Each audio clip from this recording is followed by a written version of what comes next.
So let's talk immigration in this country. 11.2 million illegal immigrants in this country already. They're not all bad people as Mr. Trump thinks they are. There's actually some good, hardworking people in there that's been in this country for many years. And saying they got here illegally, they did break the law. And I'll get to the punishment idea of that soon. But I say what we should do is to use some of the military bases that we have as processing centers to allow these people to voluntarily show up at the processing centers to be processed like they would when they would have entered the country. Those that are working so that they could pay taxes and continue to be instrumental into whatever jobs that they are currently doing. Now, as far as the punishment, they did come here illegally, so there has to be some kind of restitution. My suggestion would be more of community service. They have skills. I've seen to some that I know of in my past while I work in security is that they are darn good carpenters, not unlike the Amish, very good carpenters. They have other skills. They could either work on helping spruce up the inner cities, clean up graffiti, clean up the trash on the street, help out at homeless shelters, or even with the food pantries. I mean, there's stuff that they could do as a community service that would be a punishment instead of imprisonment. Imprisonment should only be for those who break the law in a felony manner. And that's another reason for these bases to use those processing centers to see who we actually have in this country.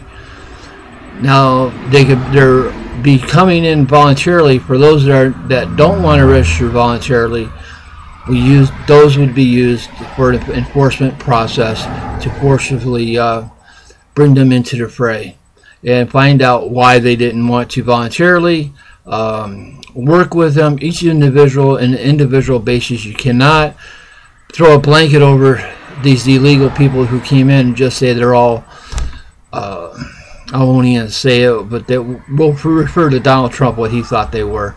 I can't buy in that they will not all be that way. Each one is individual. Each one should be treated as an individual, as a human. This country was founded on free principles for people to have a chance at a new life. Yes, they got through illegally. There had to be reasons for that. And the only way to know the reasons is to talk to them. Not to victimize them, not to criminalize them, to treat them as people. Now, as far as securing the borders, this is a controversial idea, but I believe it's the only way to truly secure our borders. Is to back up the borders, where our borders are right now in the southern states, a half a mile, and put our troops, military troops, on the borders to help the border patrol. One, what makes sense is that most of this is like desert and desolate country, and our troops have been trained to do that overseas since 9/11.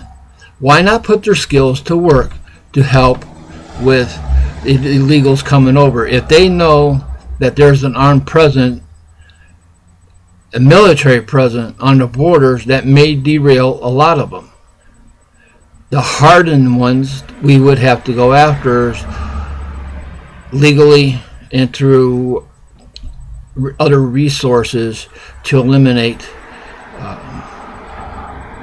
their hold on these people to come over. And they only come over because they want a better life, because they're not getting what they need in their country. So instead of throwing billions of dollars at countries that don't even like us, is to help Mexico grow its economy, because it's our neighbor, our nearest neighbor, and if they thrive and if their economy is better, then their people wouldn't want to come over here. They want to stay in their country and make their country more viable. So it's a two-way thing. We don't want to criminalize these people. Yes, what they did was break the law, but they're also humans also. And this is just the beginning. I mean, there has to be more dialogue. there has to be more solutions to the problems as they come up. Sanctuary cities have been in the news lately, and I don't agree with those. The only sanctuaries there should be in this country is the places of worship, because they were set up long before any of us were even born as safe havens. Someone that's truly scared should seek out, and the churches should allow them, and then work together with the churches to help these people through the process. Now, this is just a faint idea. This is just a roundabout. And say, how are we going to pay for it? Well, if we're not hunting down these people by law enforcement, we could divert some of that money to the process of using these bases. And if the super rich, I got an idea here. Just pop. Yeah, this tells you how much normal guy I am. I'm not polished, you know, speaking or whatever, but you try to get the point across. If the super rich want to keep their taxes, take their tax breaks and stuff, then they should help fund these centers as a way of donations, like they would help anything else as a tax write-off. This is just an idea. This is a way to get these people acclimated, to get them out of the fear of coming out into the open, and not the fear of if they walk down the street, they're going to get picked up. And we also have to educate our law enforcement better in the apprehension and the detainment of these individuals. In our police departments around the country, that is another problem that I will address in the next video. But I hope you enjoyed this, even though I stuttered and I got around a little bit. I hope I got my point across for you. This is Robert Vince, Independent President for 2016, urging you to get out, do your part, become part of the solution, and not part of the problem.